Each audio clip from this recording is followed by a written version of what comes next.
सत्संग मीरा ने जो कहा, मीरा ने इस अवस्था में कहा है, मिल गया प्रीतम प्यारा है नगीनिया। नगीनिया कोई और नहीं है, उसने माया को जो है, माया को ललकारा है। जो माया विचलित करती है इस जीव को अपने रूप में फंसा करके, अलग अलग के रंग दिखा करके, रूप दिखा करके इस जीव को इस लख 84 में भेजने का कार्य करती है। इसीलिए मीरा ने कहा कि मीरा ने एक वाणी भी कही है, चरखा परा बगादेरी मेरी सूरत गुरु से लागी। वो चरखा क्या, वो भी माया ही है। इसलिए मीरा ने कहा कि वहां कोई रूप नहीं, रंग नहीं। उस देश में, उस देश के लिए ही ये सत्संग किया जा रहा है, उस देश में जाने के लिए, भजन करने के लिए, सुमरण करने के लिए। नहीं तो जो है तुम तो अपने देश में मस्त हो ही भाइयों, तो तुम्हारा देश है ही, इसे तो कोई ले जाने का नहीं। अब जैसे भी तुम इस देश में घूमो, हंडो, इधर जाओ उधर जाओ, कहीं भी जाओ, वो तो तुम्हारी जो है अपनी मौज है। मन जावे सो जान दे थाम के राख शरीर, और बिन खंचे कमान के नहीं चलेगा तीर। गुरु महाराज कहते हैं कि इस पे तू जो है अंकुश लगा, अपने मन पर, अपनी इंद्रियों पे अंकुश लगा, साधन कर। हर वाणी में कह रहे हैं, कह रविदास सुनो भाई साधो, कह रविदास सुनो भाई साधो। साधो का मतलब कि साधन कर ले, और साधन करके तू मेरे देश में आ सकता है। इसीलिए तो सत्संग करा जा रहा है ये। क्यों? क्योंकि जितनी भी वाणी आप सुनोगे, जितनी भी वाणी गुरु महाराज की सुनोगे, तो तुम्हारी जो ये 10 द्वार है ना, जो 10 द्वार है, ये पवित्र हो जाएंगे, ये पावन हो जाएंगे। इसमें गुरु महाराज का शब्द चला जाएगा तुम्हारे घट के अंदर। इसीलिए जो लोगों ने किसी ना किसी तरीके से जो है पैसा इकट्ठा करा अपनी मेहनत की नेक कमाई से, और सोचा कि भाई अपने आप तो सत्संग सुनो, लेकिन दूसरों को भी सुनाओ। आप तिरे औरों को तारे, कहीं नानक मुक्ति पाले या नहीं। अपने आप तो तिरे ही, लेकिन और तिरने औरों को तिराने का साधन सत्संग है। और तुम नहीं सुनने के ढंग से नहीं, खूब बढ़िया बढ़िया एक से एक गायक आ रहे, उन वाणियों को हमें अमल करना। वाणी क्या कह रही है? एक अगर तुम्हारे पे सारी वाणी भी नहीं समझ में आती, तो एक शुरू की टेक है, उसे समझ लो, एक कली को समझ लो। अमल करना, जब वाणी जो है सीख देती है, वाणी जो है रास्ता बताती है, और तुम उस रास्ते को पकड़ो ना, फिर तो ये होगा गावे बजावे करे खिलोरी, काग्य को क्या छेड़े। और जैसे पत्थर पानी बीच में, भीतर से ना भीग गए। जिस तरीके से पत्थर जो है पानी के बीच में डाल दो और उसे बाहर निकालो, उसमें एक हथौड़ा मारो तो सूखा ही लिगड़ेगा वो। बैठने का मतलब है पत्थर मत बनो, बैठने का मतलब है उसमें रम जाओ।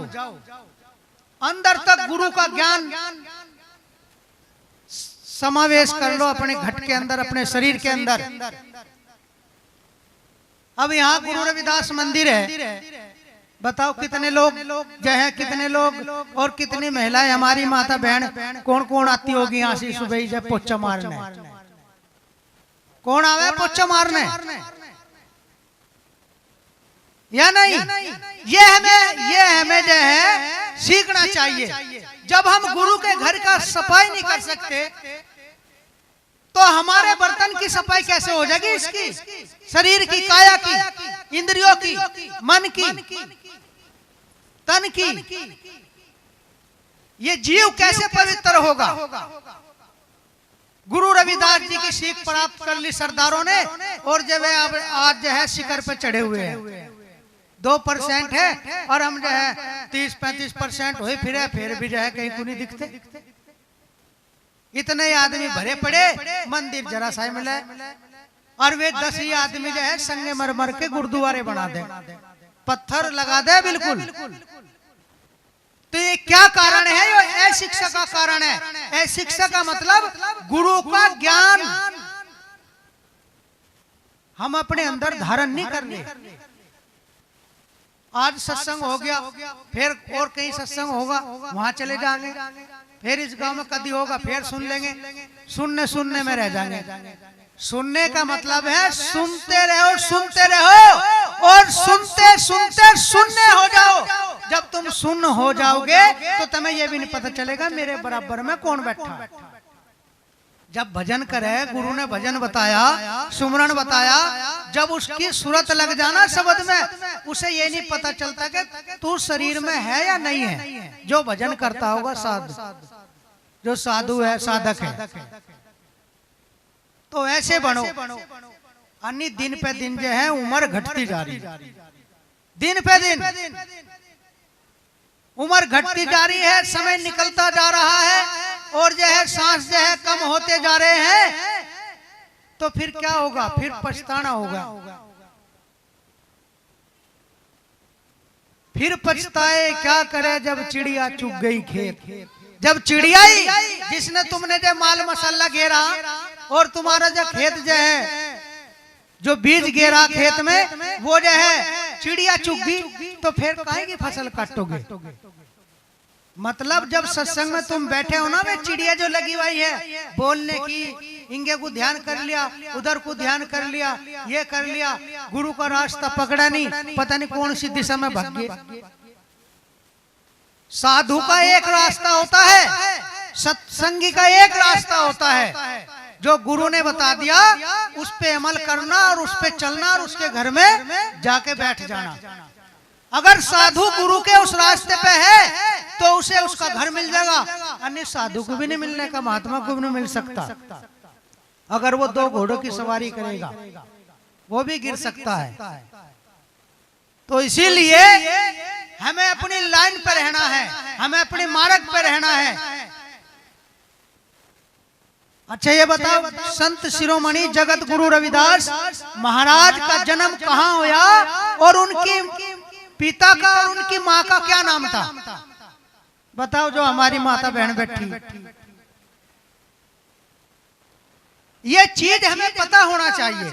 अगर कोई तुमसे पूछने लगे कि भाई गुरु रविदास जी का जन्म कहाँ हुआ, कहाँ उन्होंने वे प्रकट हुए, कहाँ अवतरित हुए, कहाँ उन्होंने उद्धार किया, प्रकाश किया, तो ये पता होना चाहिए ना। पहले तो ये जो है नीचे की पीढ़ी है, इन चीजों के जिस आराध्य को, जिसकी हम आराधना करते हैं, जिसे हम मालिक मान रहे हैं, उनके बारे में संपूर्ण हमें ज्ञान होना चाहिए।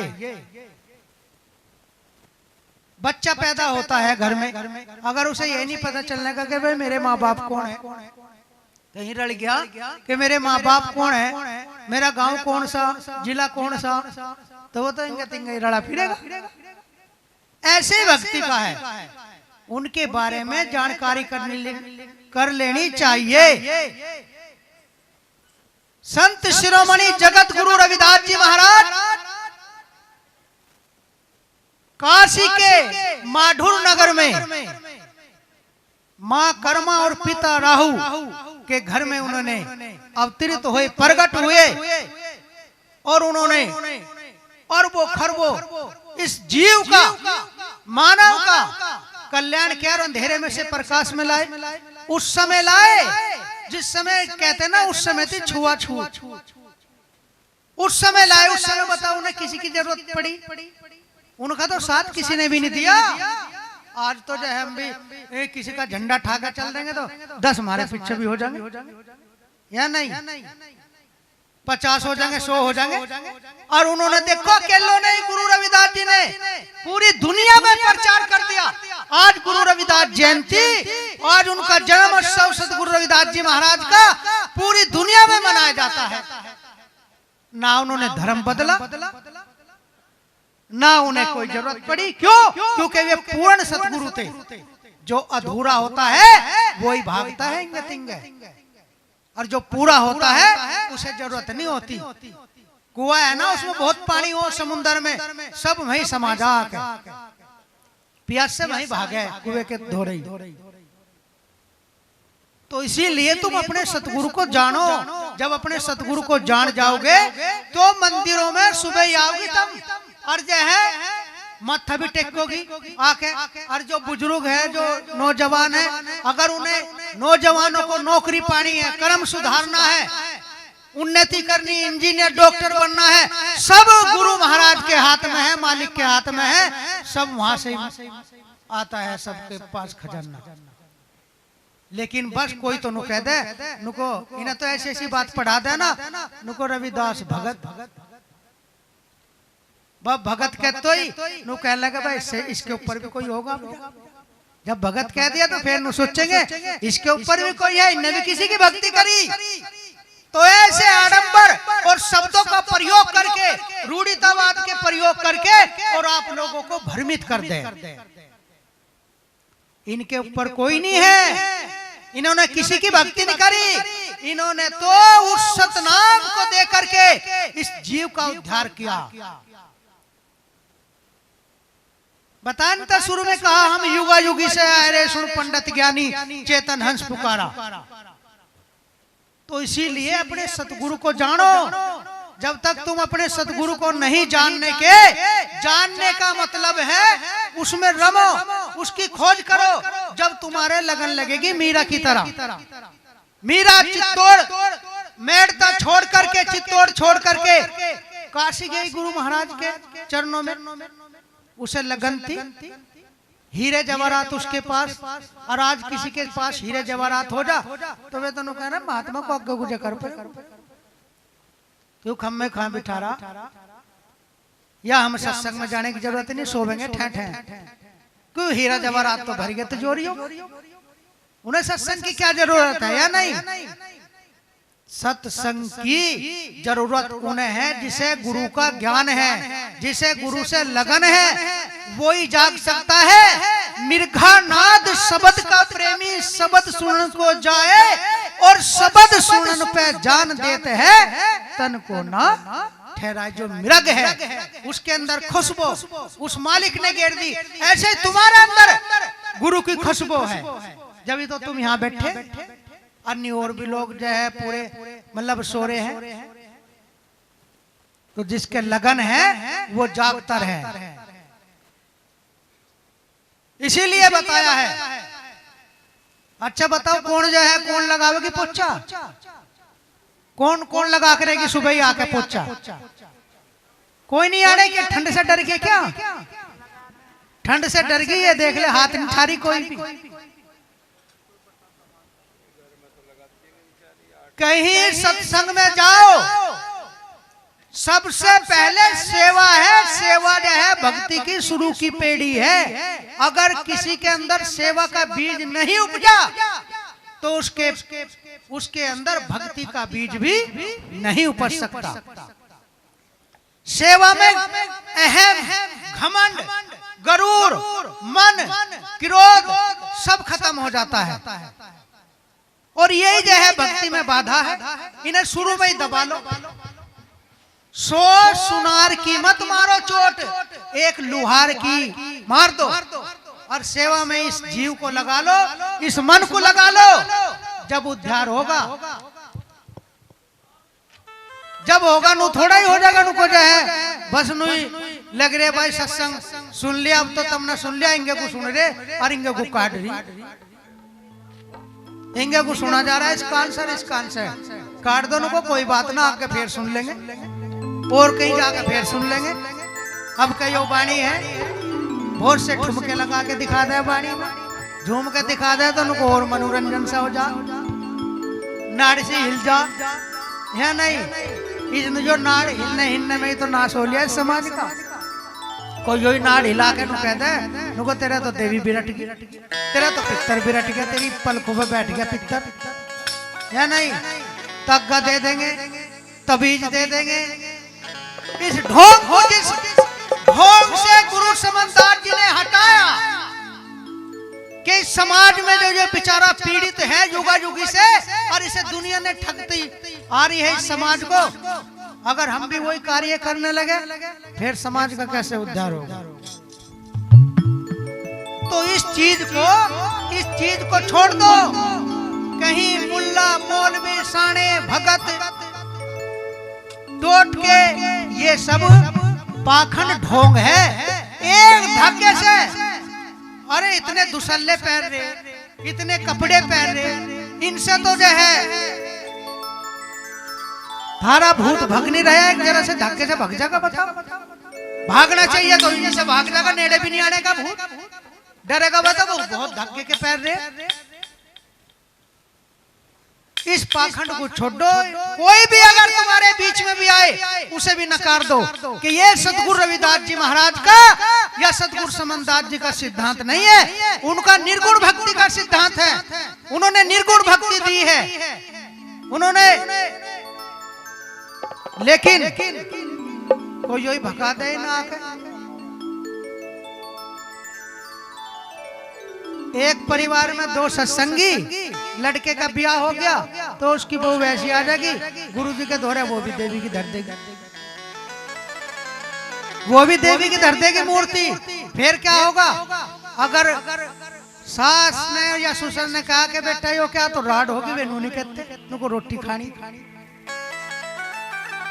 तो इसीलिए जब तुम अपने घर में अपने बच्चों को गुरु की शिक्षा दोगे, गुरु महाराज की शिक्षा उनके अंदर उतार दोगे, तो फिर कहीं भी नहीं जा सकते। वे सारा का सारा परिवार गुरु महाराज के चरणों में लगा रहेगा।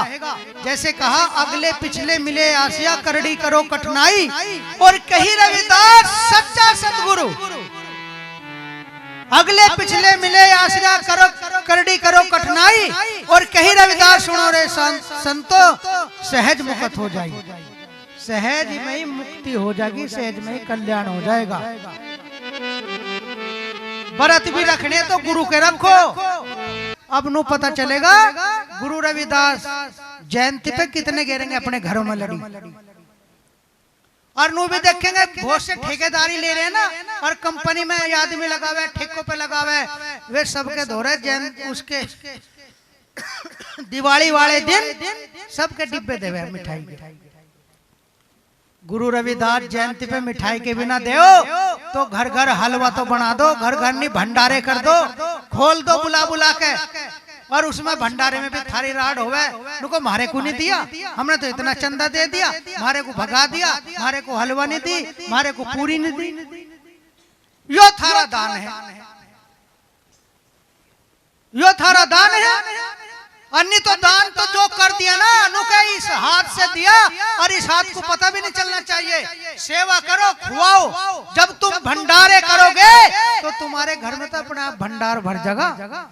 और जब तुम भंडारे ही नहीं करने के हैं, सरदार करे भंडारे, उनके भंडार भराओ यार। थारे घर में सोना चांदी की कोठी धरी गुरु रविदास, और तुम देखते फिरे दूसरे को झांकेंगे को क्या है, उस पे चढ़ जाइए, देवी पे ऊँगे चली जाइए, पीर पे चली जाइए, कहीं पेड्डे के साथ चक्कर काट दिए तो क्या होगा? भटकना। वही तो भटकना कह रहे। इससे बढ़िया तो गुरु महाराज के मंदिर में सुबह ही पोछा लगाओ, दीपक जलाओ, मत्था टेको, तुम्हारी बुद्धि भी शुद्ध होगी, परिवार भी सुख शांति से रहेगा, परिवार में किसी चीज की कमी नहीं रहेगी। तो इस चीज को अपने बच्चों को सिखाओ। लाइन यो और कहीं नहीं सीखती, कहीं राजनीति है उसमें, क्योंकि बताने एक शुरू की वाणी हुई थी, नुको यो ऐसी सरकार है, भक्ति की ऐसी सरकार है, इसमें कभी चुनाव नहीं होता। इसमें तो जो कोई भर्ती हो गया ना, बस उसे तो शाश्वत डिग्री मिलेगी, उसे जरूरत ही नहीं है, वो तो हमेशा गुरु महाराज का ही हो गया बनके। तो इसीलिए बताया है गुरु महाराज जी ने कि जागो, जब जाग जाओगे तब जान जाओगे, और जब जान जाओगे तो फिर गुरु के घर में बैठ जाओगे जाके। वैसा ना होने का बिना जाने से कुछ भी।